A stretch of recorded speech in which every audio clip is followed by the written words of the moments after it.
welcome back to Valentra Tales. Wishing you a truly good day, filled with calm moments and gentle things ahead. And now, let's step together into today's story. My husband said he'd leave me once he got promoted. She's just a stepping stone, he texted his friend.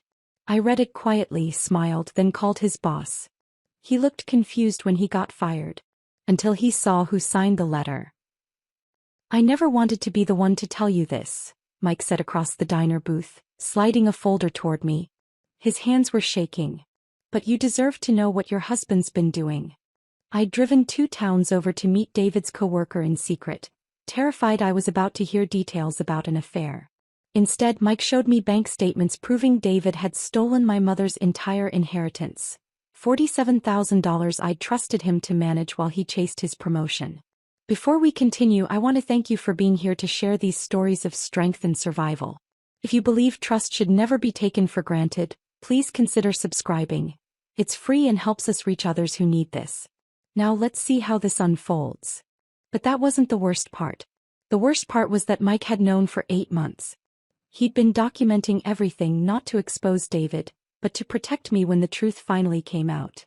Because the man I'd been married to for 18 years had been sabotaging his co-workers, falsifying factory reports, and building an exit strategy funded entirely by my dead mother's life savings. And I'd been too busy working extra shifts to notice. But I'm getting ahead of myself. To understand how I ended up in that diner booth staring at evidence of my husband's betrayal, you need to know what my life looked like before everything shattered. You need to understand the woman I was just 2 weeks ago, the woman who still believed in the life we'd built together. It was a Tuesday morning, ordinary in every way. I stood in our small kitchen packing David's lunch like I'd done for 18 years. Turkey sandwich with mustard, no mayo. Apple slices in the plastic container with the cracked lid I kept meaning to replace. The thermos filled with coffee so strong it could strip paint, exactly the way he liked it. My hands moved through the routine without conscious thought. Muscle memory built from thousands of identical mornings. The house around us was modest but paid off. 3 bedrooms, 1 bathroom, sitting 3 blocks from the factory where David had worked since we were newlyweds. We'd bought it with a VA loan and his grandfather's blessing back in 2006, when we thought we were starting something permanent.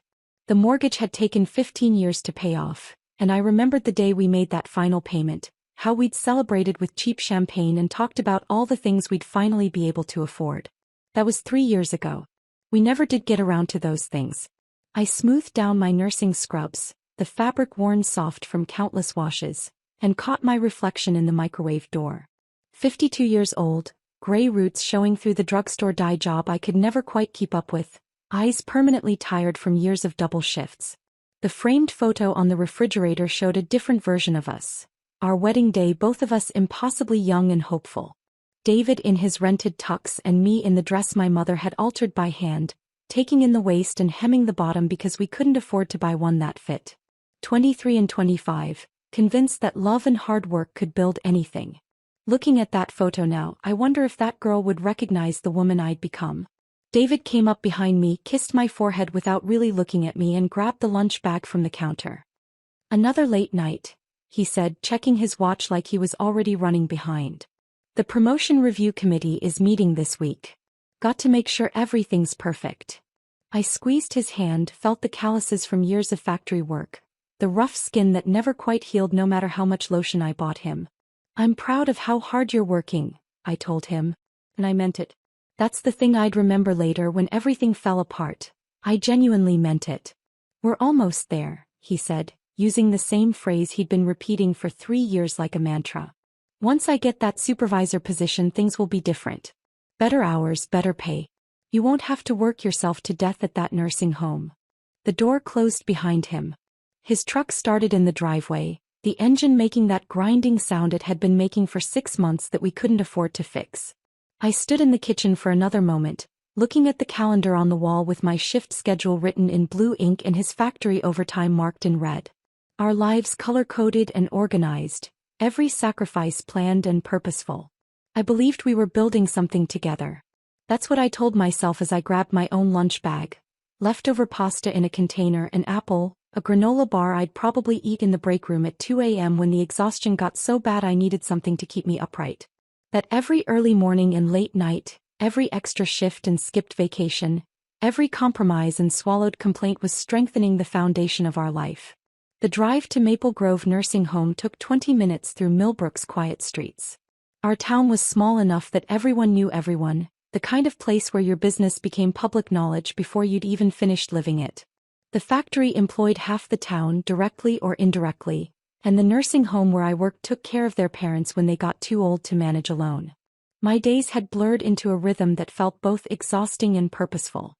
12-hour shifts, sometimes longer when someone called in sick. I tended to residents who remembered my face but forgot their own children's names, who called me by their sister's name or their daughter's name or sometimes just sweetheart, because names had become too slippery to hold on to. Mrs. Chin gripped my hand during her morning bath, her fingers surprisingly strong for someone so frail. "You have kind eyes," she told me in broken English, the same thing she told me yesterday and the day before. "My daughter, she has eyes like yours." I'd met her daughter once, 3 months ago during the admission process. She hadn't been back since. Mr. Rodriguez asked me to read his wife's letters from 1952, the ones she'd sent him during the Korean War. His hands shook too badly to hold the yellowed paper himself, and his eyes weren't good enough to make out her faded handwriting anymore. I read about a young woman waiting in Texas, writing about the garden she was planting and the baby she was carrying and how she counted the days until he'd come home safe. "She's gone now," he told me when I finished, like I didn't already know. 10 years. But I still miss her every day. I found meaning in these small moments of human connection. In being needed by people whose families had placed them here and visited less with each passing year. The work was brutal in ways that didn't show on the outside. Lifting patients who couldn't support their own weight, managing medications for residents who fought you every step of the way because they didn't understand why strangers were trying to give them pills. Soothing fears at 3 a.m. when someone woke up convinced they were lost or abandoned or dying. My back ached constantly. My feet throbbed even through the expensive cushioned shoes I'd bought on sale at the outlet mall. But it felt purposeful, like I was doing something that mattered in a world that often felt meaningless. I came home to an empty house most nights. David's truck was never in the driveway before 11 p.m. anymore, sometimes not until past midnight. I'd heat up whatever leftovers I could find, eat standing at the counter because sitting down felt like admitting I was eating alone again, and fall asleep on the couch with the TV playing to fill the silence. When David finally came home, he'd find me there, half-conscious and still in my scrubs because I'd been too tired to change. "You should go to bed," he'd say, and his voice always sounded genuine, tired like mine. "You work too hard." I wanted to say that I was waiting up for him, that I missed him, that it had been 3 weeks since we'd had a real conversation that wasn't about bills or his promotion or who needed to pick up milk from the store. Instead, I'd mentioned that I felt lonely sometimes, that the house felt too quiet, and he'd sit on the edge of the couch and take my hand. "I know," he'd say, squeezing my fingers. "But the promotion will change everything. We're almost there. Just a little longer." I swallowed my complaints because I wanted to be supportive. Because his promotion had become the North Star we were both navigating toward. The distant point that would justify all these empty nights and lonely dinners and conversations that never went deeper than the surface. Just a little longer. That's what I kept telling myself. 3 years ago, when my mother passed away after a short battle with pancreatic cancer, she left me a small inheritance. $47,000 from the sale of her house and a lifetime of careful saving. She'd grown up during the Depression, and that mindset never left her. Clipping coupons, reusing aluminum foil, buying day-old bread from the bakery outlet, never purchasing anything she couldn't pay for in cash. That money represented decades of sacrifice, of denying herself small luxuries so she could leave something behind for me. The check arrived on a Tuesday and I stared at it for an hour, thinking about how she'd wanted this money to give me security, to give me options, to make my life a little easier than hers had been. David came to me that evening with spreadsheets printed from his computer and concern in his eyes.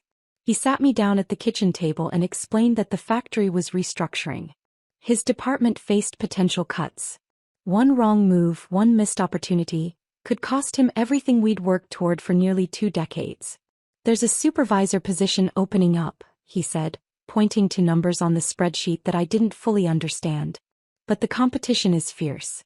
I need to focus completely on positioning myself, on proving I'm indispensable. If I'm worried about money, about whether we can pay bills if they cut my overtime, I won't be able to give it everything I've got. He suggested we use my inheritance to cover our expenses for a year while he chased the promotion. Take the financial pressure off so he could dedicate himself entirely to standing out, to networking, to doing whatever it took to secure our future. It's an investment, he said, and the spreadsheets made it look smart, sensible, like the responsible thing to do. In our future. In the security we've been building toward. Your mother would want you to use this money to protect our family. I signed the papers transferring the money into our joint account. He held me that night, really held me for the first time in months, and promised he'd make it worth it. Promised my mother would be proud of how I used her gift. I believed him. God help me, I believed every word. That's when everything changed, though I didn't see it at the time. I started picking up extra shifts to help with expenses, telling myself it was temporary, just until David's promotion came through and we could breathe again financially. When his coworker Mike needed someone to cover a weekend shift, David asked me to do it instead. Mike's daughter has a soccer tournament, he explained. And you know how it is, we're all like family at the factory. We help each other out. I spent my Saturday restocking medical supplies and filling in for someone I'd never met, coming home exhausted at 9 p.m. but satisfied that I was helping, that I was part of something larger than myself. David's late nights became routine. Production meetings that ran past dinner time. Strategy sessions with management that required him to stay until the building closed. Networking dinners with people who might influence the promotion decision. I stopped asking questions because I didn't want to seem unsupportive or needy, didn't want to add stress to a man who was already carrying so much pressure. Our small town of Millbrook felt even smaller on the nights I ate dinner alone. I'd watch through the kitchen window as neighbors gathered on porches, their laughter drifting through the summer air while I waited for headlights that never seemed to arrive when I expected them. The Johnsons next door had their grandkids visiting every weekend. Carol across the street sat with her husband on their porch swing, and even from my window I could see them talking, connected in a way David and I hadn't been in years. But I told myself we were different. We were building toward something bigger. We were making sacrifices now for a better future later. I told myself this right up until last Saturday, when I found a text message on David's phone that made my entire world tilt sideways. And then I called Mike, the coworker whose shifts I'd been covering, and agreed to meet him 2 towns over where no one from Millbrook would see us.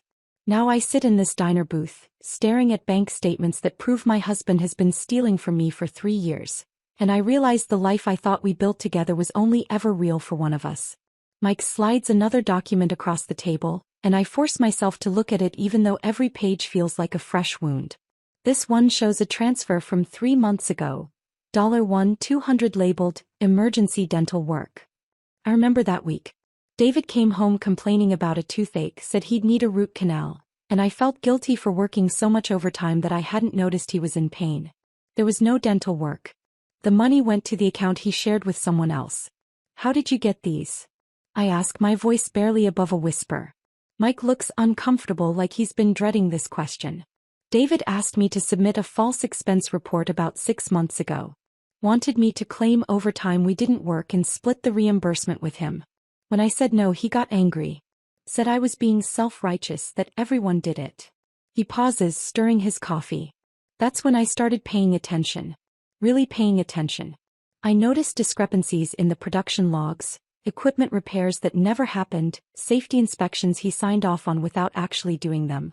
Why didn't you report him? I almost did. Multiple times. Mike meets my eyes and I see genuine regret there. But then I thought about you. About what would happen to you if he got fired, if there was an investigation.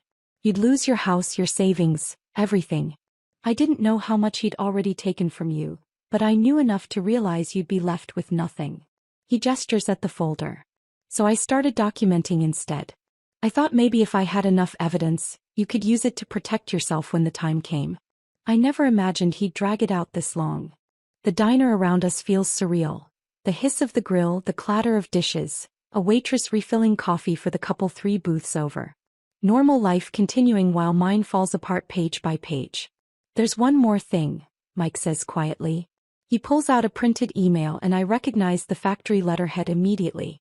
The supervisor position he's been chasing? It's not a new position. It's mine. I stare at him, not understanding. He's been systematically sabotaging my performance reviews for the past year. reporting me for violations I never committed, documenting mistakes that never happened, creating a paper trail to make me look incompetent. Mike's jaw tightens. The promotion isn't something he's earning.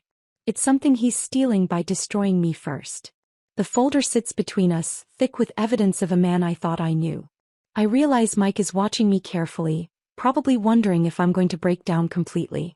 But the crying I expected doesn't come. Instead, I feel something cold and sharp settling in my chest, a clarity I haven't felt in years. Thank you, I tell him, for protecting me, for caring when you didn't have to. I'm sorry I didn't tell you sooner. If you had, I wouldn't have believed you. I would have defended him. Probably accused you of being jealous. I close the folder, my hands steadier now. I needed to see this myself. I drive home in a fog, the folder on my passenger seat feeling like evidence at a crime scene. The sun is setting over Millbrook, casting long shadows across the familiar streets, and I think about how much can change while everything looks exactly the same. Our house appears normal from the outside. The porch light David installed last summer, the flower beds I planted in the spring, the mailbox we picked out together when we first moved in. But walking through that front door feels different now, like I'm entering a stranger's home. David's truck isn't in the driveway yet. Another late night. I hide Mike's folder in the back of my closet, behind the winter coats we won't need for months. Then I start dinner because that's what I do, what I've always done, even though the routine feels absurd now. I'm standing at the stove when everything Mike told me really hits me, not the financial theft but the calculated cruelty of it. David didn't just steal my mother's money. He stole it while making me feel guilty for questioning him, while convincing me that my concerns about our marriage were just me being needy and unsupportive. The front door opens at 7:30. Earlier than usual. Something smells good, David calls out, and his voice is cheerful, relaxed. He walks into the kitchen and kisses my cheek like this is just another normal evening. How was your day? I want to scream. Want to throw the folder at him and demand answers. Instead, I hear myself say, fine. Yours. Exhausting. The promotion committee is meeting next week. I think this might finally be it. He has no idea that Mike has already told me the truth. No idea that I know the committee is meeting to discuss his termination, not his promotion. I watch him wash his hands at the sink and he seems genuinely excited, genuinely hopeful. Either he's a phenomenal liar, or he's convinced himself his own story is true. We eat dinner together. He talks about factory politics, about who's supporting him and who's trying to undermine him. I nod in the right places, make appropriate sounds of encouragement and feel like I'm watching myself from outside my body. After dinner, while David watches television, I retreat to our bedroom and open his laptop.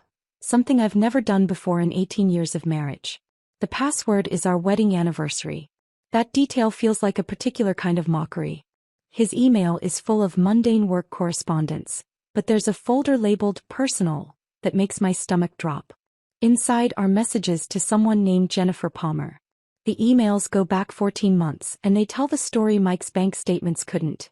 Dinners at restaurants we could never afford, weekend trips explained away as work training, plans for a future that doesn't include me. Looking at houses this weekend, one email from 3 months ago reads, found a great townhouse near the lake. 2 bedrooms, updated kitchen. We could move in right after I get the promotion. I screenshot everything. Email it to myself. Delete the sent message. Move through his computer like I'm gathering evidence for a trial, which I suppose I am. There's a document folder labeled financial planning. Inside, I find spreadsheets tracking my work schedule, calculating how many extra shifts I could reasonably be asked to cover, estimating how long he could string this out before I became suspicious. My life reduced to numbers and timelines, a resource to be managed and exploited. I close the laptop and sit on the edge of our bed, looking at the room we've shared for nearly 2 decades. The quilt my mother made us as a wedding gift. The dresser we bought at a yard sale and refinished together. The photo on David's nightstand from our 10th anniversary. We couldn't afford a vacation, so we'd driven to the lake and had a picnic, and someone passing by had offered to take our picture. We looked happy in that photo. Maybe we were. Or maybe I was the only one who thought we were. David appears in the doorway. You coming to bed soon? You seem distracted tonight. Just tired, I tell him. Long shift. He accepts this without question, like he accepts all my exhaustion, all my sacrifices as simply the price of the life we're building. He climbs into bed and falls asleep within minutes, his breathing deep and even while I lie beside him staring at the ceiling. I think about confronting him. Imagine how it would go. The denials, the justifications, the way he'd probably turn it around and make me feel guilty for snooping, for not trusting him, for ruining everything with my suspicions.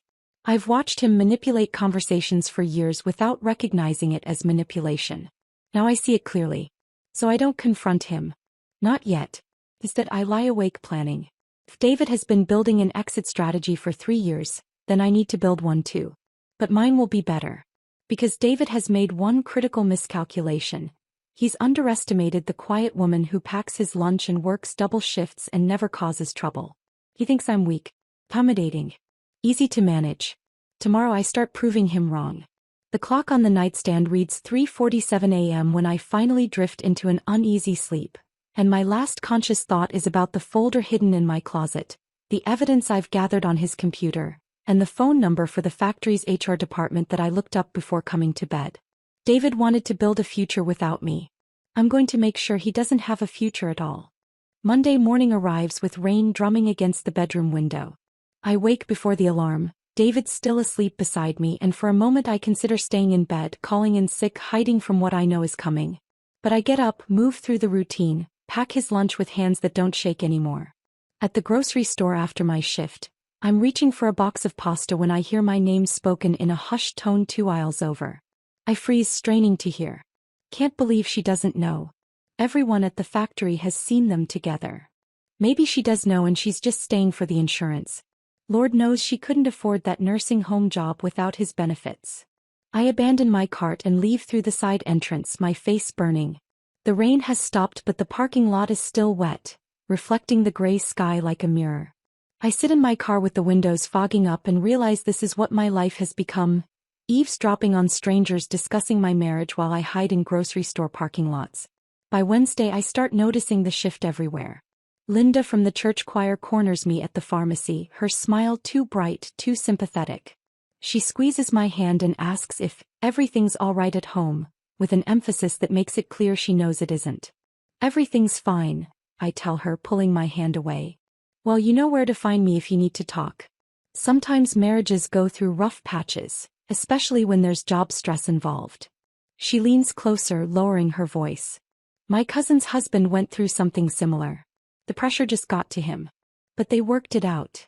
I thank her and leave with my prescription, knowing she's already pulling out her phone to text someone about our conversation. My neighbor Carol, who's chatted with me over the fence for 15 years about her tomato plants and her grandson's baseball games, suddenly becomes busy whenever I'm in the yard. She offers quick waves before hurrying inside, and I see her curtains move when I check the mail. The Johnson family next door stops inviting me to their weekend barbecues. Thursday evening at the pharmacy to pick up medication for Mrs. Chin, I round the corner toward the prescription counter and hear 2 women fall silent mid-conversation. They look at me with expressions that mix pity and something else. Curiosity maybe, or the satisfaction of knowing someone else's secrets. After I pass, their voices resume in urgent whispers. The terrible thing about small towns is that secrets spread faster than facts. People have been watching my life unravel before I even knew it was falling apart, constructing narratives about my marriage while I was still living inside my delusions. At Maple Grove on Friday, my supervisor Janet pulls me aside during my lunch break. We sit in her small office that smells like instant coffee and lavender air freshener, and she closes the door. I wanted you to hear this from a friend, she starts, and my stomach drops. There are rumors going around. My sister's husband works maintenance at the factory and he's been hearing things. What things? Janet looks uncomfortable. About David. And a woman from the accounting department.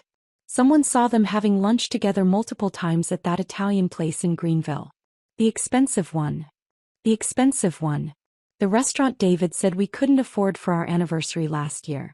It's probably work-related, I hear myself say, even though I know better. The promotion involves coordinating with different departments. Janet's expression tells me she doesn't believe that any more than I do. Honey, I'm not trying to cause problems. But people are talking and I thought you should know what they're saying. I appreciate you telling me. Do you want to take a few days off? You've got plenty of vacation time saved up. No. The word comes out sharper than I intended. I need to work. And I do. The 12-hour shifts are the only thing keeping me from completely falling apart. When I'm at Maple Grove, I'm too busy to think about David having expensive lunches with Jennifer Palmer while I eat vending machine crackers in the break room. Too busy to imagine them in hotel rooms or parked cars or wherever people conduct affairs. Too busy to count how many of our rough patches, over the past 3 years, were actually him planning his exit. Staying busy means I don't have time to feel how much this hurts. But the looks follow me everywhere now. At the gas station, the post office, the dollar store where I buy cleaning supplies. Millbrook has 15,000 people, and I swear every single one of them knows something about my marriage that I'm still trying to piece together. I start avoiding places where I might run into people. I take the back roads home from work, adding 15 minutes to my drive just to bypass Main Street. Sunday morning, I stay in bed while the church bells ring, missing service for the first time in 20 years. The guilt sits heavy in my chest, but heavier is the thought of walking into that building and feeling everyone's eyes on me, their whispered prayers that are really just gossip dressed up in concern. I do my grocery shopping at 6 a.m. now, when the store is nearly empty except for the overnight stockers and one exhausted cashier. The isolation feels both protective and suffocating, like I'm wrapping myself in layers of distance to avoid the pain of other people's knowledge. David notices nothing, or pretends not to. He continues his late nights, his distracted conversations about factory politics, his excited speculation about the promotion. Tuesday evening he comes home early for once and finds me staring out the kitchen window. "You've been quiet lately," he says, opening the refrigerator. "Everything okay?" The question is so absurd I almost laugh. Instead, I ask the thing I've been avoiding, "Who's Jennifer Palmer?" He goes very still. "What?" "Jennifer Palmer. From accounting. People are saying you've been having lunch with her." His face shifts through several expressions: surprise, defensiveness, irritation, before settling on wounded innocence. "Are you seriously listening to factory gossip? Janet's been filling your head with rumors. People have seen you together." "Yeah, at work. Because she's helping me prepare my promotion presentation." He sighs, closing the refrigerator without taking anything out. "I can't believe you'd question me like this. After everything I'm doing for us, after all the pressure I'm under, now I have to defend myself against small-town gossip." His defensiveness makes me doubt myself. Maybe I am being paranoid. Maybe small-town gossip has poisoned me against my own husband. Maybe the text message I saw had some innocent explanation I haven't considered. But then I remember the bank statements Mike showed me. The emails I read on David's laptop. The spreadsheet tracking my work schedule like I'm a resource to be managed. "I'm sorry," I hear myself say, hating how easily I back down. People are talking and it's hard." "Then stop listening to them." He softens slightly, comes over and kisses my forehead. "We're almost there. Don't let other people's jealousy mess this up for us." He disappears into the living room and I stand in the kitchen feeling like I've been manipulated but unable to identify exactly how. This is what he does. Turns my legitimate concerns into my personal failings, makes me apologize for asking questions I have every right to ask. Saturday evening at Maple Grove, I'm helping Mrs. Chin with her bedtime routine when she grips my wrist with surprising strength. Her cloudy eyes suddenly focus on my face with an intensity that makes me freeze. "That man of yours," she says in her accented English, each word deliberate. "He doesn't see you anymore." "Mrs. Chin." My husband stopped seeing me too before the end. I became furniture in our house. Something he walked past every day without noticing. Her grip tightens. Don't waste years waiting for him to look back. He won't. Then her eyes cloud over again, the moment of clarity passing as quickly as it came. She releases my hand and asks where her daughter is, confused about what year it is, and I help her into bed with my heart pounding. I drive home in the dark, Mrs. Chen's words echoing in my head. I pull into our driveway and sit in the car, engine off, staring at the house I've cleaned and maintained for 18 years. The porch light is on because I always leave it on for David even though he has his own key. The flower beds I planted are starting to wilt from neglect because I've been too exhausted to water them. Everything looks exactly the same as it did a month ago, but I see it differently now. I've become a ghost in my own life. David doesn't see me because I've made myself invisible. Always accommodating, always understanding, always putting his needs first until there's nothing left of me to notice. The streetlight above our mailbox flickers, casting uneven shadows across the yard. I think about Mrs. Chen's husband, about all the ways people stop seeing each other while still living in the same house. About how I've spent 18 years making myself smaller and quieter and more convenient, believing that sacrifice equaled love. I make a decision sitting there in the dark car. I need to know the full truth no matter how much it destroys me. Not fragments overheard in pharmacies or pieced together from bank statements. The complete picture of what David has been doing and who he's been doing it with. Tomorrow I'm going to find Jennifer Palmer and get answers. I don't sleep that night. Instead, I lie in the dark planning what I'll say, how I'll approach this, what questions will get me the truth I need. By the time dawn breaks through our bedroom curtains, I've rehearsed a dozen different conversations, none of which feel adequate for what I'm about to do. David leaves at 8 for what he calls inventory review at the factory. A Saturday shift he claims is mandatory. I wait until his truck disappears around the corner, then pull out my phone with trembling hands. Mike's number is easy to find. I've seen it in David's phone countless times in messages thanking him for keeping things quiet and running interference. I dial before I can talk myself out of it. He answers on the third ring.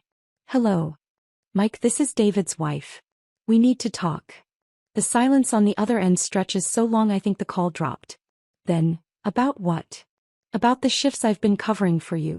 About why David keeps thanking you for running interference. About what the hell has been going on. My voice cracks on the last word. Another long pause. When Mike speaks again, his voice is careful, measured. We should meet in person. Somewhere private. There are things you need to know that I can't say over the phone. Where? There's a diner 2 towns over in Greenville. The Bluebird on Route 47. Can you meet me there in an hour? I agree and hang up, my heart pounding. An hour gives me time to shower, change, rehearse more questions I probably won't ask. I spend the drive to Greenville preparing myself for confirmation of the affair, for details about Jennifer Palmer, for hearing that my husband is in love with someone else. I'm not prepared for what Mike actually tells me. The Bluebird diner is nearly empty when I arrive. Just an older couple in the corner booth and a tired-looking waitress refilling sugar dispensers. Mike is already there, sitting in a booth by the window, and he looks almost as nervous as I feel. Thank you for meeting me, he says as I slide into the seat across from him. The waitress brings coffee without asking. I wrap my hands around the mug for something to hold on to. Mike stirs his coffee for a long moment, like he's choosing his words carefully. I want you to know I never wanted to be involved in any of this. When David and I first started working together, I liked him. Thought he was a good guy, good at his job. He looks up, meeting my eyes. I feel sick about what I'm going to tell you. Just tell me. He opens a folder I hadn't noticed sitting beside him on the vinyl seat. Slides it across the table. I don't know how much you know about your joint finances, but you need to see this. The first page is a bank statement from an account I don't recognize. But my name is on it. Mine and David's joint holders. The transactions listed make my stomach drop. Transfer, $800, equipment repair. Transfer, $1,200, medical expense. Transfer, $950, emergency home repair. Transfer, $1,400, dental work. I flip through page after page. Hundreds of transactions over 3 years, all labeled with plausible household expenses. All transferring money out of our joint account into a separate account I never knew existed. Where did this money come from? Mike asks gently. My mother's inheritance. The words feel thick in my throat. $47,000. David said we needed it to cover expenses while he focused on getting promoted. Mike nods slowly. Look at the balance on the last page. I flip to the end. The current balance shows $3,847.52. That can't be right, I whisper. We only used it for bills. For keeping us afloat while David stole it, Mike finishes quietly. $800 here. $1,200 there. All of it labeled as legitimate expenses that never actually happened. I stare at the numbers until they blur together. The mug of coffee in my hands has gone cold. Mike's voice seems to come from very far away. How did you get these? He looks uncomfortable. About 8 months ago, David asked me to submit a false expense report. Claimed we'd worked overtime on a project that never happened, Wanted me to split the reimbursement with him 50-50. Mike shakes his head. When I said no, he got angry. Called me self-righteous, said everyone did it, that I was being stupid for passing up easy money. What did you do? I started paying attention. Really paying attention. He pulls out more documents. Printouts of time cards, expense reports, maintenance logs. David's been claiming overtime he never worked. Charging personal expenses to factory accounts. Dinners, gas, even car repairs. He's been manipulating production records to make his numbers look better, skipping required safety inspections but signing off that he completed them. Each revelation lands like a physical blow. This isn't just an affair. This is systematic fraud. I found irregularities going back almost 3 years, Mike continues. Right around the time the supervisor position was first announced. He's been building a false record of exceptional performance while making himself look indispensable. Why didn't you report him? Mike's expression turns pained. I almost did. Multiple times I drafted emails to HR, sat in my truck in the parking lot with my finger over the send button. He pauses. But then I thought about you. About what would happen if David got fired, if there was a full investigation. You'd lose your house, your savings, everything. And I didn't know how much he'd already taken from you, but I knew enough to realize you'd be left with nothing. The kindness in his voice makes my eyes burn. So instead of reporting him, I started documenting everything. Every falsified report, every fraudulent expense claim, every manipulation. He gestures at the folder. I thought maybe if I gathered enough evidence, you could use it to protect yourself when the truth came out. I never imagined he'd drag it out this long. I look down at the folder, at the careful documentation of my husband's crimes. You did this for me? Someone you barely know? I've seen you at factory events. You're always kind, always helping. You deserve better than this. Mike hesitates, then slides one more document across the table. There's something else you need to know. It's a printed email chain between David and someone in HR. I recognize the factory letterhead immediately. The emails detail performance concerns about Mike. Missed deadlines, safety violations, quality control issues. A paper trail documenting incompetence and unreliability. None of that is true, Mike says quietly. I've never missed a deadline. Never had a safety violation.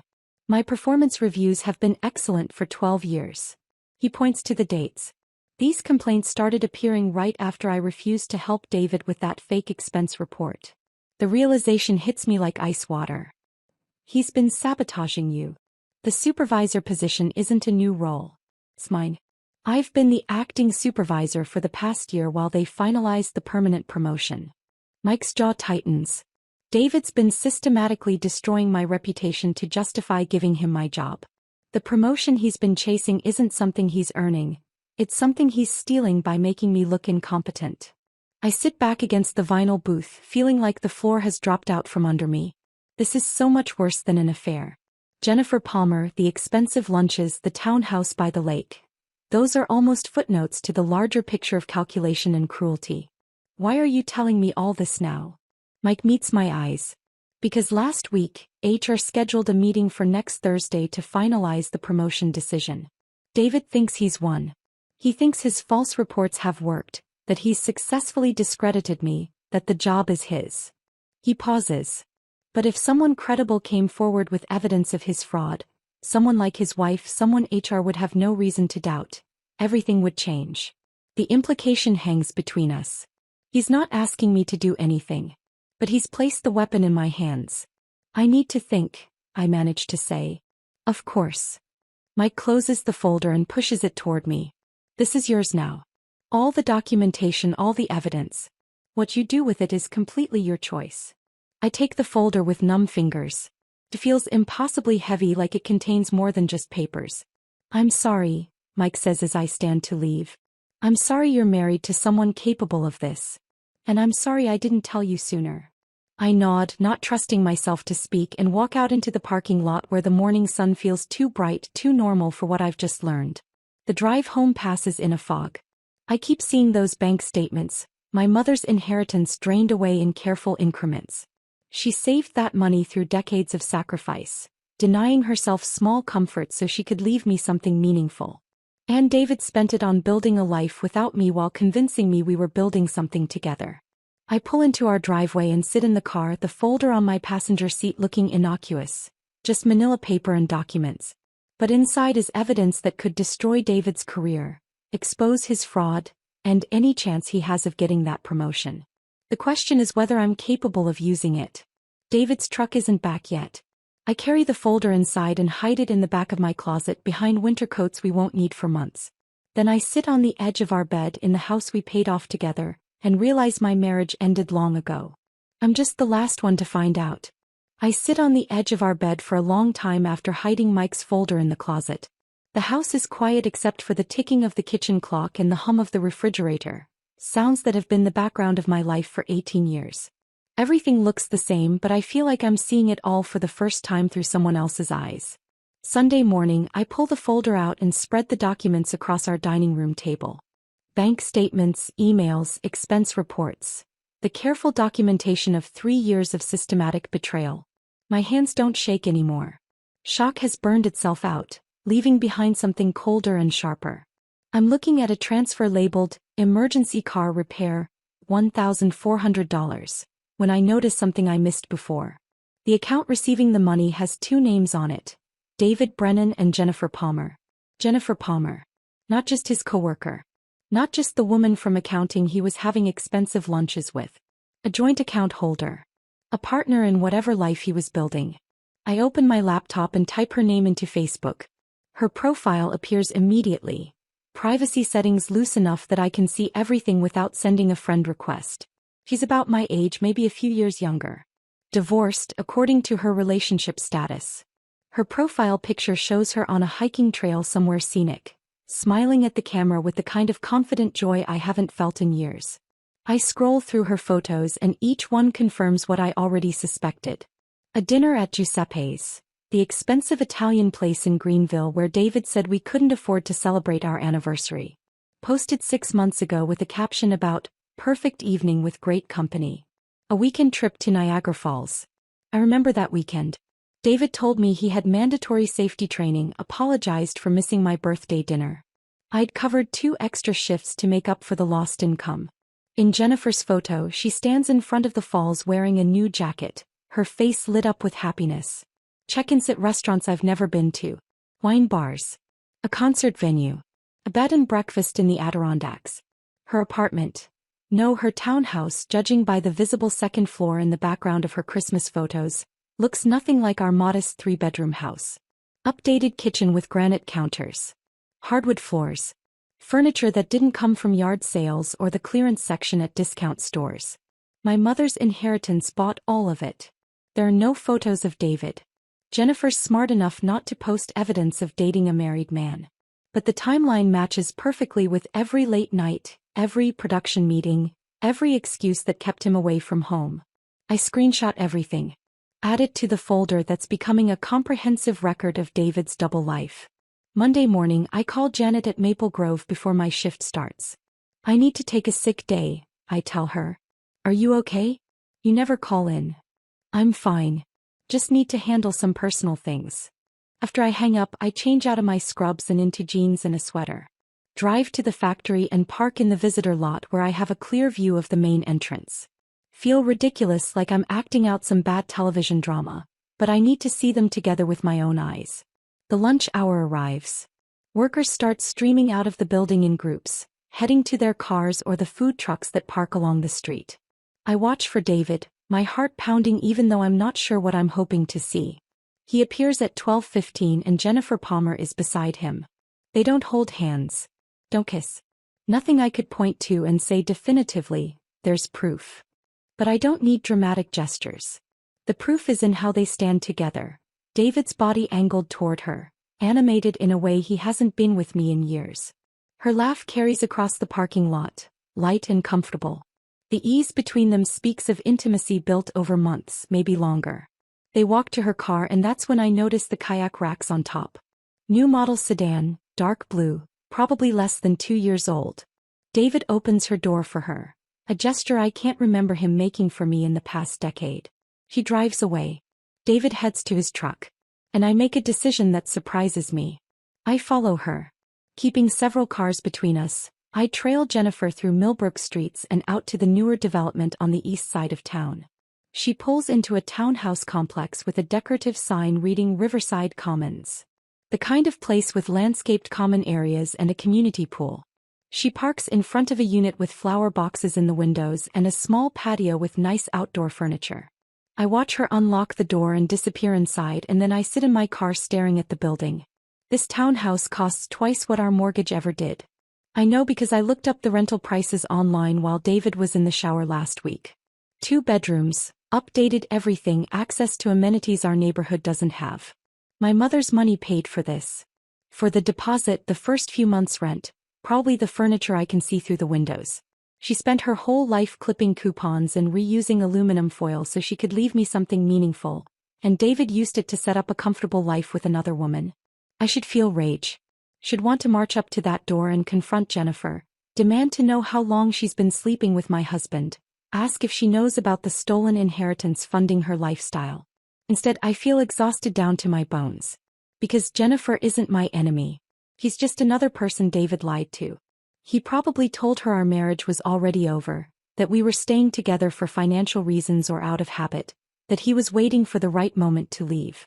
He probably painted himself as the victim, trapped in a loveless marriage, working himself to death for a wife who didn't appreciate him. And maybe she believed him because that's what people do when someone they care about tells them a story. They believe it. I think about my mother, about the last real conversation we had before the cancer took her ability to speak. She'd held my hand and looked at me with those eyes that saw everything. "You're stronger than you know," she'd said. "Don't forget that." At the time I thought she was talking about her death, about my ability to cope with losing her. Now I wonder if she saw something I couldn't, that I'd made myself too small, too dependent on David's approval, too willing to sacrifice myself for the idea of us.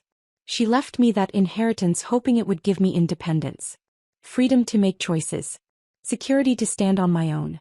And I handed it over to the man who was planning his exit, who saw my sacrifice not as love but as opportunity.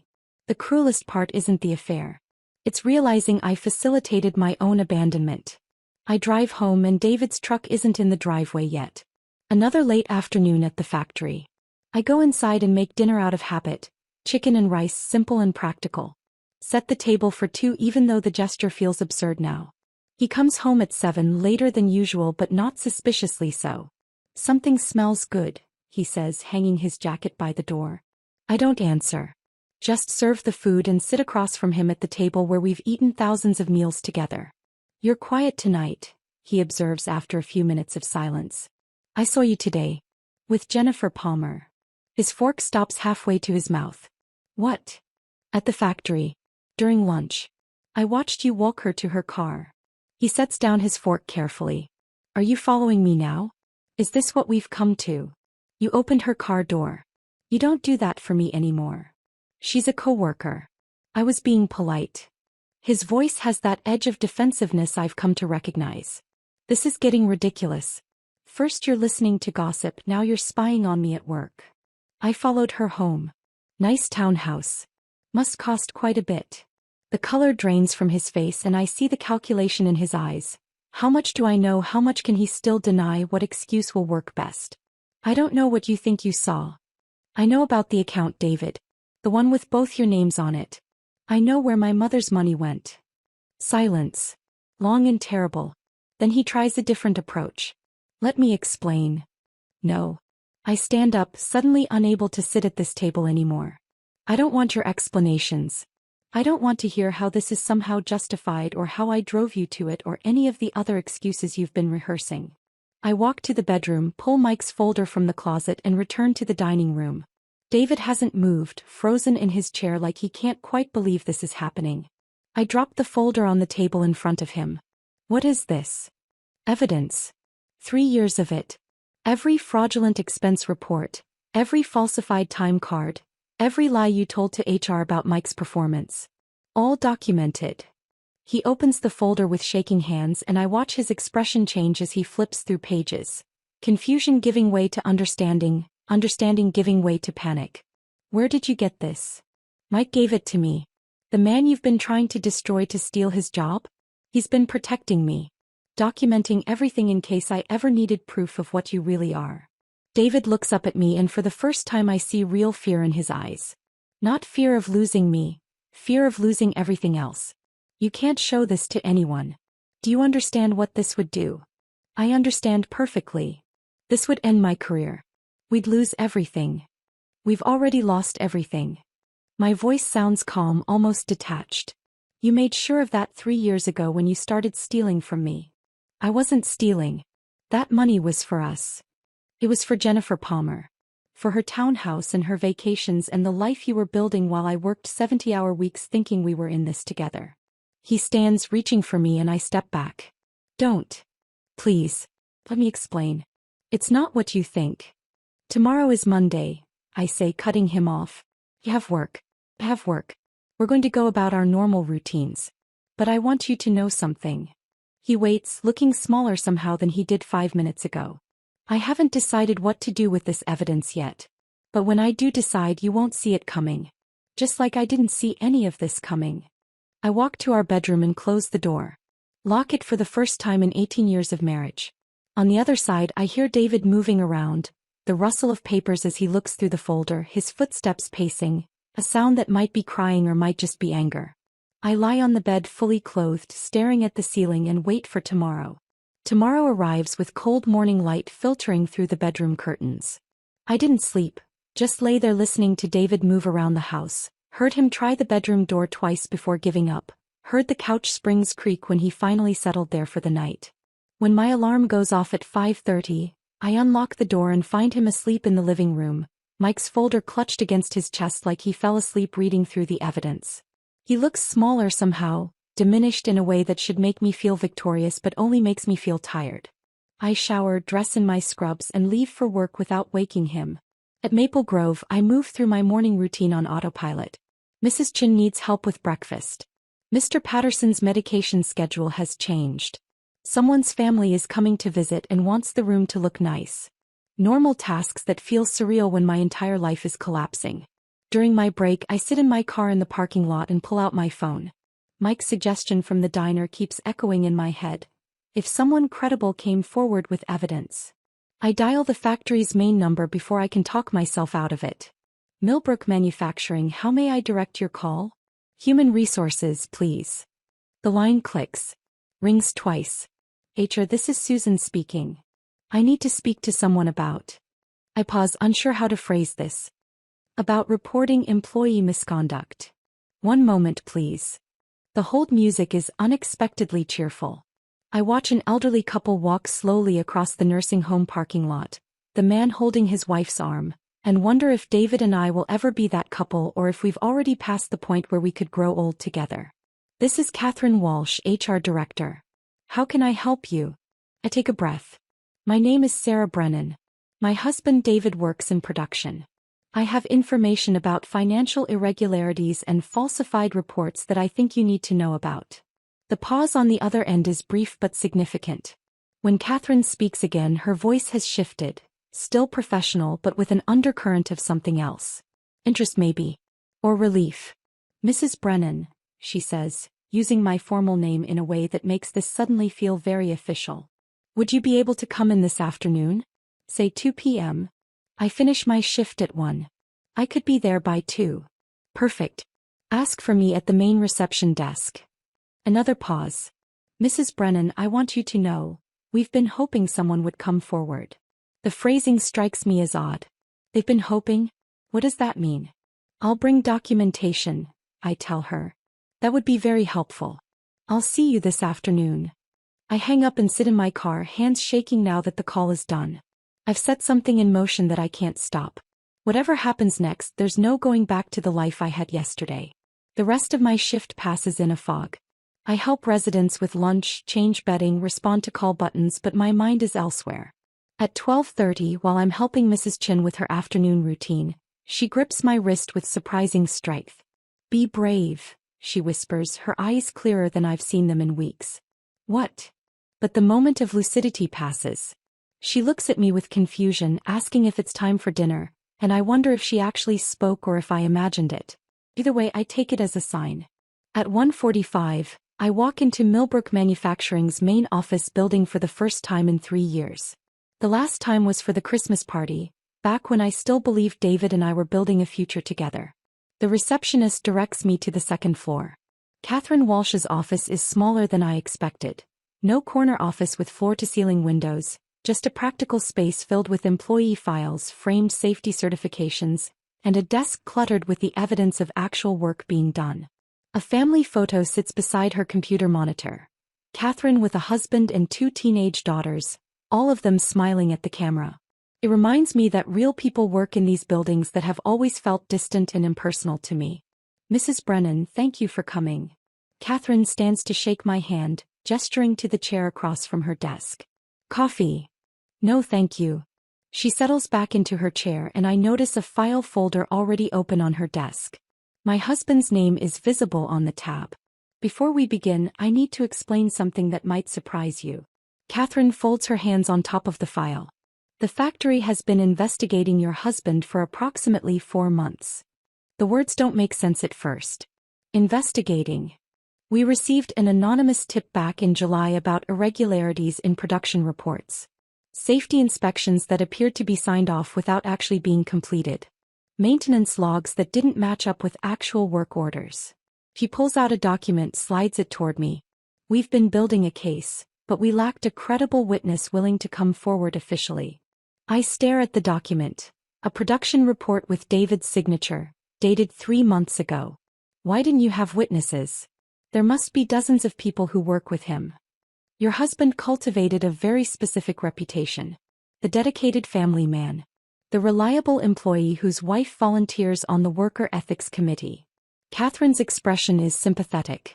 People were reluctant to accuse someone who appeared to have such strong integrity, especially without concrete proof. The irony makes me want to laugh. David used my volunteer work, as a shield to hide behind while he committed fraud. I pull Mike's folder from my bag. I have proof. Catherine takes the folder and I watch her expression change as she flips through the pages. Bank statements. Expense reports. The careful documentation Mike compiled over 8 months. Where did you get this? Mike Torres. The employee my husband has been trying to discredit. I hesitate, then add, David was trying to take Mike's supervisor position by destroying his reputation. We suspected as much. Catherine looks up from the folder. Mike Torres has an exemplary record going back 12 years. When complaints about his performance suddenly started appearing, it raised red flags. She pulls another chair over and a man in his 50s enters the office. Someone I haven't met. This is Robert Chin, our legal counsel. He'll need to hear your statement as well. For the next hour I walk them through everything. The inheritance from my mother. David's request to use it for expenses while he chased the promotion. The gradual discovery that the money had been stolen. Mike's documentation of falsified reports and fraudulent expense claims. They ask careful questions. When did I first notice the missing money? Did David discuss his work in detail at home? Was I aware of any specific incidents of fraud? And then the question that makes my stomach drop. Did you know about any of these activities? I see the calculation in their eyes. Are you a victim or an accomplice? I pull out my own bank records, printed this morning from my personal account. These are my paychecks from Maple Grove Nursing Home. You can see they barely covered our basic bills. I worked overtime constantly thinking we were struggling financially because of the factory restructuring. I point to my savings account statement. This account had $8,000 3 years ago. David told me we needed it for emergency expenses. It's empty now. Robert examines the statements carefully. Catherine watches me with an expression that's shifted from professional distance to something closer to concern. Mrs. Brennan, Robert says slowly, you understand that because your husband used his factory position to access and manipulate expense accounts, and because your personal inheritance was involved, this situation extends beyond employment misconduct. What do you mean? We're looking at potential criminal fraud. Embezzlement of company funds. Falsification of safety records that could have endangered other employees. He pauses. The authorities may want to investigate. The room feels smaller suddenly. I thought this would end David's career. I didn't consider it might end with criminal charges. We're preparing to terminate your husband's employment, Catherine says quietly. But we wanted your cooperation first. Both as a member of our Ethics Oversight Committee and as the person most directly harmed by his actions. I'd forgotten about the Ethics Committee. 3 years ago, when the factory implemented new oversight protocols after some corporate scandal I barely paid attention to, they asked for community volunteers. I signed up because it seemed like good citizenship, a way to stay connected to David's work world. I attended quarterly meetings where someone from corporate walked us through policy updates and compliance measures. I signed documents I barely understood, reviewed reports that seemed meaningless to me. It felt like busy work, like I was being involved without actually doing anything important. I never realized those signatures meant anything, I admit. They carry significant legal weight, Robert explains. You're an authorized oversight representative. Your testimony and documentation will be taken seriously by corporate investigators and potentially by law enforcement. The irony is almost too much. David wanted me on that committee because it made him look good, the devoted husband whose wife volunteered to support factory transparency. He never imagined that same position would give me the authority to validate his destruction. Catherine slides a document across the desk. This is an official statement. It outlines what you've told us today and authorizes the factory to use the evidence you've provided in termination proceedings. I look at the paper. Dense paragraphs of legal language that boil down to one simple thing. My signature will end David's career. My hand hovers over the pen Catherine offers. I think about my mother saving for decades so she could leave me something meaningful. About the nursing home residents I care for, who depend on me while their own families forget them. About Mike, who protected me when he could have just reported David and walked away. About Jennifer Palmer, who probably has no idea the townhouse she lives in was funded by stolen money. About 18 years of marriage to a man who saw my love as opportunity and my sacrifice as weakness. I take the pen and sign my name. Clear. Deliberate. Final. What happens now? I ask. We'll schedule a meeting with your husband for Thursday morning, Catherine says. He'll be presented with the evidence and given the opportunity to respond before termination is finalized. Thursday. 2 days away. I stand to leave and Catherine walks me to the door. Mrs. Brennan, she says quietly, for what it's worth, you're doing the right thing.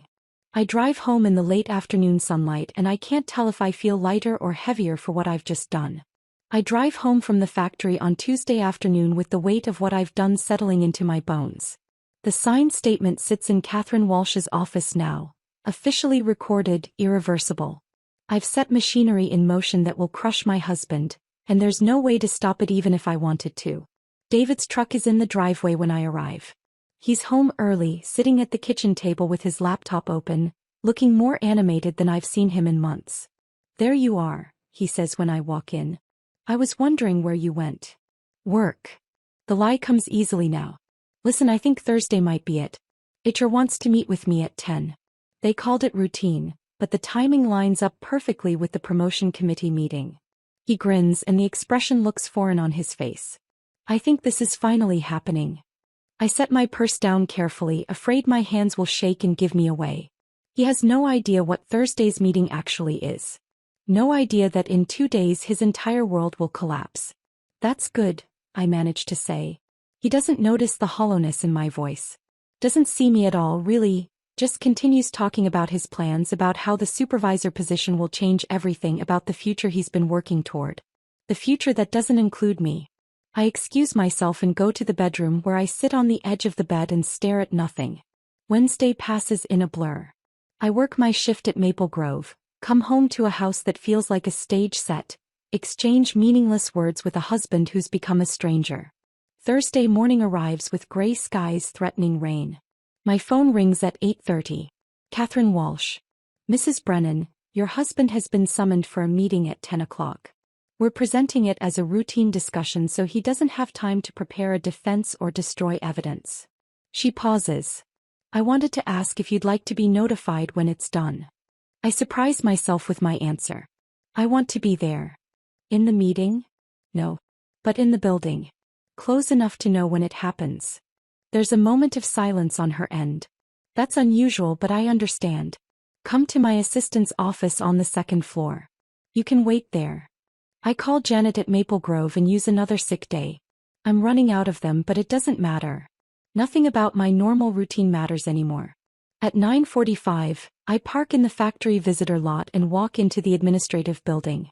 Catherine's assistant, a young woman named Maria, offers me coffee and a chair in the small outer office. The coffee tastes like it's been sitting on the burner too long, but I drink it anyway, needing something to do with my hands. The clock on the wall ticks toward 10. I watch the second hand make its slow circuit, each tick feeling like a hammer blow. At exactly 10 o'clock, I hear footsteps in the hallway. David's voice, cheerful and confident. "Morning, Maria. They ready for me?"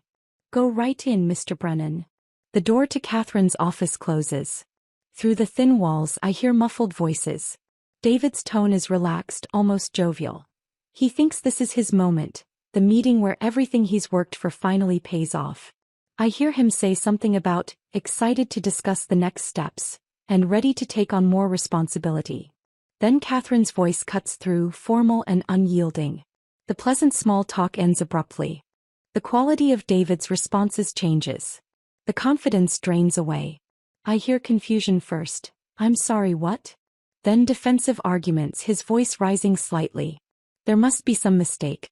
I can explain." Catherine's voice remains calm, methodical. I catch phrases through the wall. Financial irregularities, and falsified safety documentation, and ethics committee verification. There's a long silence. Then David's voice, sharp with something between anger and panic. "What ethics committee verification? Who the hell verified anything?" Catherine's response is too quiet for me to hear clearly, but I imagine her sliding the termination letter across the desk. Imagine David's eyes traveling down the page, past the corporate language and legal justifications, landing on the signature at the bottom. My signature. The silence stretches out. I grip my coffee cup hard enough that my knuckles turn white. Then David's voice, completely different now. "Sarah? My wife verified this." I can't hear Catherine's response, but I know what she's telling him. That yes, his wife provided the evidence. That yes, his wife signed the statement that makes all of this official. That yes, the woman he's been lying to for 3 years had the power to end his career and chose to use it. More silence. Then the sound of a chair scraping back. The door opens and David emerges into the outer office. His face has gone ashen, all color drained away. He's gripping the termination letter in both hands like it might disappear if he doesn't hold on tight enough. He doesn't see me at first. His eyes are fixed on the paper, scanning it over and over as if the words might rearrange themselves into something different. Then he looks up and our eyes meet across the small office. I see complete disbelief on his face. Not anger yet, that will come later. Not even hurt. Just shocked incomprehension that I was capable of this. The woman who packed his lunch every morning for 18 years. Who covered shifts for his coworkers without question. Who gave him her mother's inheritance because he said they needed it. Who made herself smaller and quieter and more convenient for nearly 2 decades. That woman just orchestrated his professional destruction. His mouth opens. He takes a step toward me. Robert Chin, the legal counsel, appears in Catherine's doorway. "Mr. Brennan, I need to inform you that you're being escorted from the building immediately. Security will supervise while you collect your personal items from your locker." "Sarah." David's voice cracks. "Additionally," Robert continues, his tone still professionally neutral, "the local police may want to speak with you regarding the financial irregularities uncovered during this investigation. You should consider obtaining legal representation." David's face shifts from disbelief to panic. "Police? This is about work. This doesn't involve embezzlement of personal funds, falsification of safety records, fraud involving company expense accounts. These extend beyond employment matters, Mr. Brennan." The door behind me opens and Mike appears. I didn't know he was here, but of course he is. Catherine would have called him as a witness. "Come on," Mike says quietly, touching my elbow. "Let's get you out of here." He guides me toward the side exit while security personnel appear to escort David out through the main entrance. I catch one last glimpse of my husband standing in the hallway, the termination letter hanging limply from his hand, looking lost in a building where he's worked for 20 years. Mike walks me to my car. "You okay?" "I don't know what I am." "That took guts. What you did in there." I lean against my car, suddenly exhausted. Did it? Or did I just finally stop being a coward? Those aren't mutually exclusive. Mike checks his watch. I have to get back. The promotion committee is meeting now. The promotion committee? Yeah. They're finalizing the supervisor position today. He offers a small, sad smile. I'll let you know how it goes.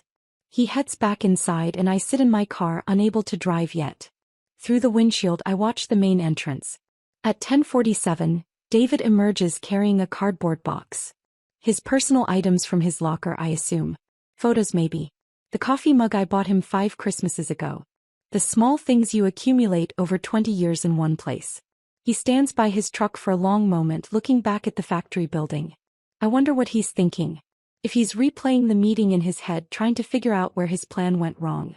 If he's thinking about me at all or if he's already calculating his next move. My phone buzzes. A text from Catherine. The promotion committee met this morning. Mike Torres has been officially selected as supervisor. Effective immediately. I read the message twice, letting it sink in. David's entire plan, 3 years of sabotage, embezzlement, manipulation, lies, had been for nothing. The job was never going to be his. The promotion committee had already decided on Mike before any of this came to light. All that destruction. All that cruelty. All that calculated dismantling of other people's lives. For a position he was never going to get. I watch David finally climb into his truck. He sits there for another minute, not starting the engine, just staring at the steering wheel. I could go to him. Could try to talk, to explain, to offer some kind of closure or confrontation or whatever this moment is supposed to be. Instead, I start my car and drive away. In my rearview mirror, I see him still sitting in that parking lot, surrounded by the ruins of the future he thought he'd built. For the first time in 18 years, I don't worry about what he needs or how he feels or whether I should go back and try to fix things. I just drive. The rain starts as I merge onto the highway and I turn the wipers on, watching them sweep across the windshield in steady rhythm. Back and forth. Back and forth. Clearing away what's in front of me so I can see where I'm going. I don't know where I'm going yet. But I know I'm not going back. I drive with no destination in mind, the windshield wipers keeping time with my thoughts. The rain comes harder now and I pull into a rest stop off the highway just to sit and breathe. My phone rings. David's number. I decline the call. It rings again. And again. On the 4th attempt, I turn the phone off completely and sit in the silence of my car, listening to rain drum against the roof. I don't go home that night. Can't face the house where David will eventually return, can't navigate the conversation we'll have to have. Instead, I check into a cheap motel on the outskirts of town and sleep for 12 hours straight, the first real sleep I've had in weeks. When I wake Friday morning, I call a lawyer. The separation happens faster than I expected. David contests nothing. He can't, not with the factory threatening to press criminal charges if he doesn't cooperate fully. Our lawyer handles everything through email and phone calls, keeping us apart, which suits me fine. The house goes on the market. What's left of our joint savings gets divided equally, which amounts to $4,000 each after paying the lawyer. I take my share and start looking for a place to live.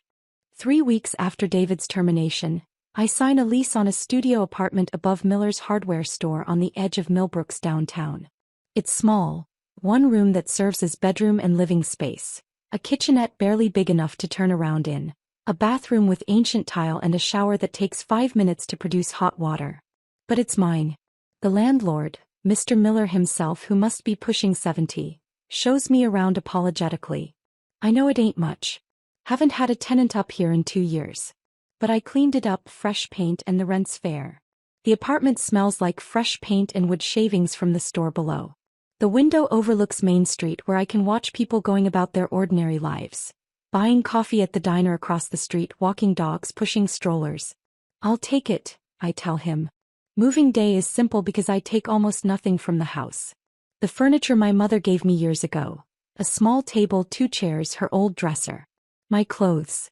Some kitchen basics.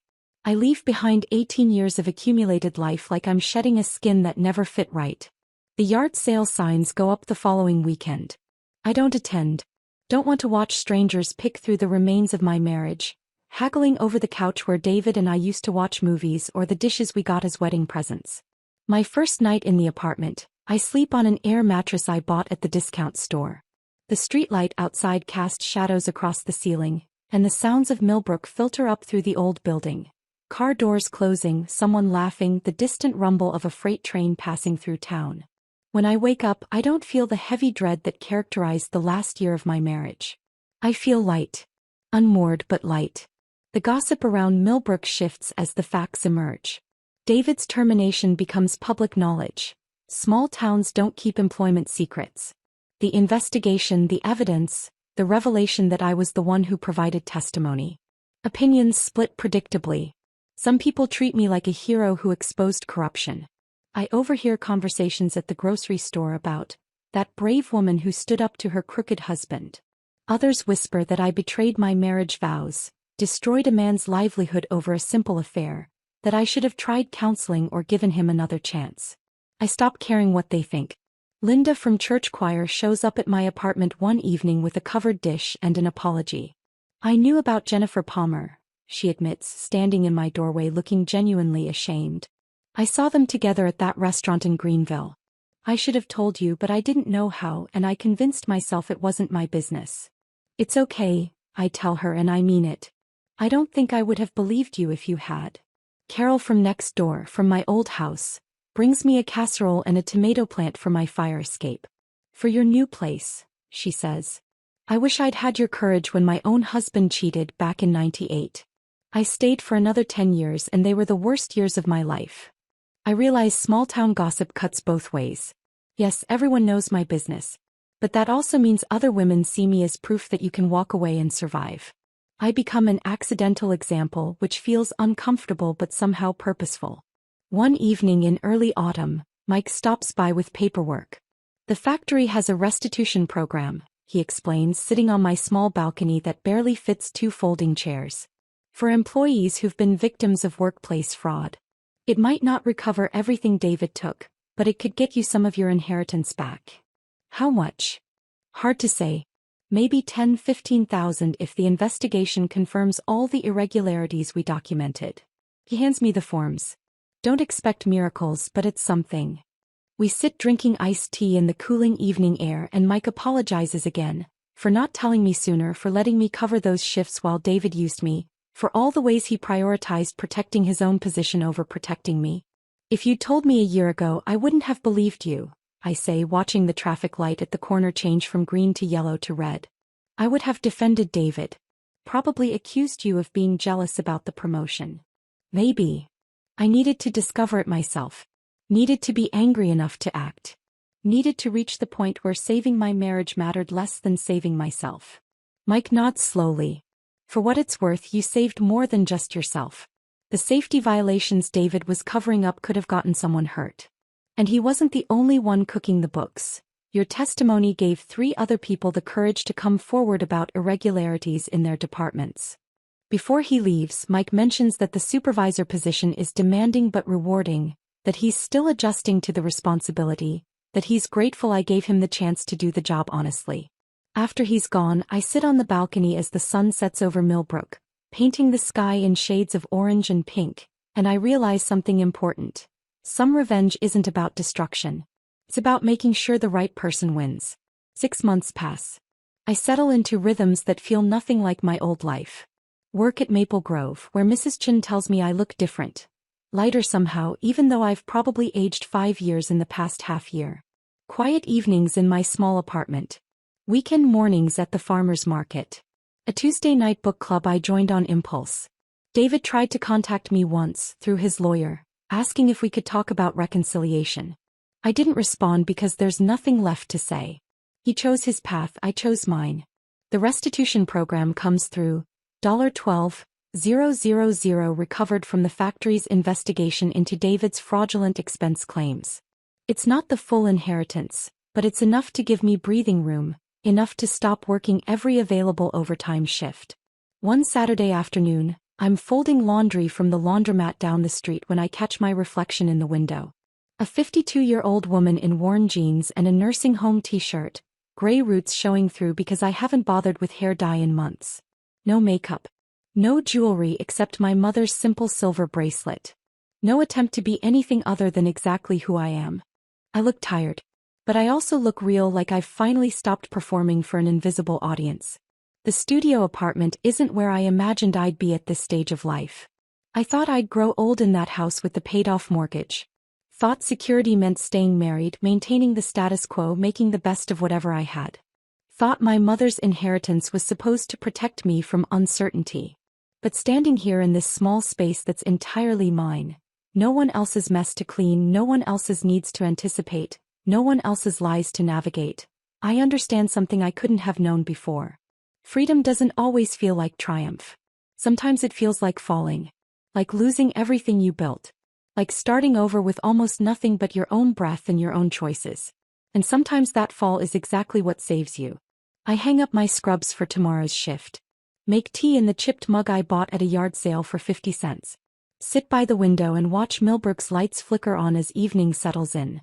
The street lights, the houses, the stores closing up for the night. I don't know what comes next. Don't have a 5-year plan or a clear vision of my future. Don't even know if I'll stay in Millbrook or eventually move somewhere no one knows my story. But for the first time in years I'm curious to find out. That curiosity, small and fragile as it is, barely more than a flicker, feels like the beginning of something I'd almost forgotten existed. Hope. I sip my tea and watch the world outside my window and I realize I'm not waiting anymore. Not waiting for David to come home. Not waiting for a promotion that will fix everything. Not waiting for permission to want something different. I'm just living. And that, it turns out, is enough. If this story of betrayal and redemption had you on the edge of your seat, hit that like button right now. My favorite part was when Sarah's signature appeared on David's termination letter. The ultimate power move. What was your favorite moment? Drop it in the comments below. Don't miss more powerful stories like this. Subscribe and hit that notification bell so you never miss an upload.